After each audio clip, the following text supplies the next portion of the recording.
রামের দাদি আন্নাপূর্ণা তিনি কোনোভাবেই চিক্কিকে রামের কাছে ফিরতে দেবেন না। প্রিয়া চিক্কির ঘরে কফি নিয়ে আসে, কিন্তু প্রিয়া চিক্কিকে দেখতে পায় না। প্রিয়া দেরি না করে সাথে সাথে রামকে ফোন করে। রাম চিক্কির নিখোঁজ হওয়ার কথা শুনে অনেক চিন্তিত হয়ে পড়ে। রামের সন্দেহ হয়, আমার বিশ্বাস চিক্কির নিখোঁজ হওয়ার পিছনে সিয়ার হাত আছে। মুকেশ চোখে প্রতিশোধের আগুন দাউ দাউ করে জ্বলে। চিক্কিকে দেখে প্রিয়া চিক্কির ঘরে কফি নিয়ে আসে, কিন্তু প্রিয়া চিক্কিকে দেখতে পায় না। প্রিয়া চিক্কিকে খোঁজে। প্রিয়া তখনই বুঝতে পারে চিক্কি বিপদে পড়েছে। প্রিয়া এক মুহূর্ত দেরি না করে সে সাথে সাথে রামকে ফোন করে। রাম করিডোর দিয়ে হাঁটছিল। রামের মন খুব অস্থির ছিল। প্রিয়া তাকে ফোন করে জানায় যে চিক্কি বাড়িতে নেই এবং তার ফোনও লাগছে না। ভিউয়ার্স, নিয়ে আসলাম ভালোবাসি তোমায় নাটকের ধামাকা ৬৫তম পর্ব। তোমাদের কাছে ভিডিওটি ভালো লেগে থাকলে লাইক ও একটি কমেন্ট করে দিবে। ভিডিওতে আমরা দেখতে পাই রাম অবাক হয় এবং চিক্কির নিখোঁজ হওয়ার কথা শুনে বিচলিত হয়ে পড়ে।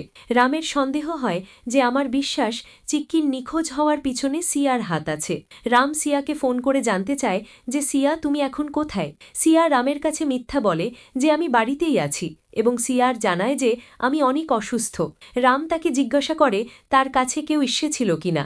সিয়া সব অস্বীকার করে এবং রামের ওপর উল্টো রাগ দেখায়। ফোন রাখার পর সিয়া মনে মনে হাসে এবং রামকে হারানোর পরিকল্পনা করতে থাকে।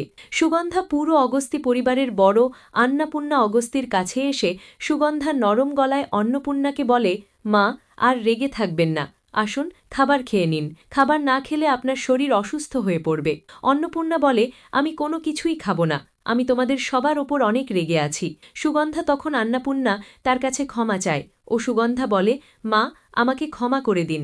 আজ থেকে আমরা এই অগস্তি পরিবারের সবাই আপনার পছন্দকেই সম্মান করব।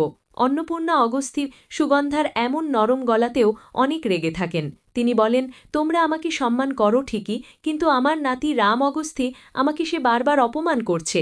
সুগন্ধা বলে, মা, রাম কার জন্য আপনাকে অপমান করছে আমাকে বলুন।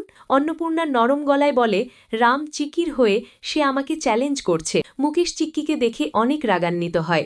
মুকেশের চোখে তার প্রতিশোধের রাগ ও নেশা দেখা যায়। সিয়া ও মুকেশের প্ল্যান তারা সাকসেসফুল করে। এদিকে চিক্কি অজ্ঞান অবস্থায় নির্জন এলাকায় পড়ে আছে। তবে চিক্কি কি তার বাবাকে রক্ষা করতে পারবে না? চিক্কির বাড়িতে মুকেশ ডেলিভারি বয়ের ছদ্মবেশে মাস্ক পরে চিক্কির বাড়িতে ঢোকে। চিক্কি সেখানে উপস্থিত হতেই মুকেশ তাকে আক্রমণ করে ও তারপর চিক্কিকে কাঁধে তুলে নিয়ে সেখান থেকে পালিয়ে যায়।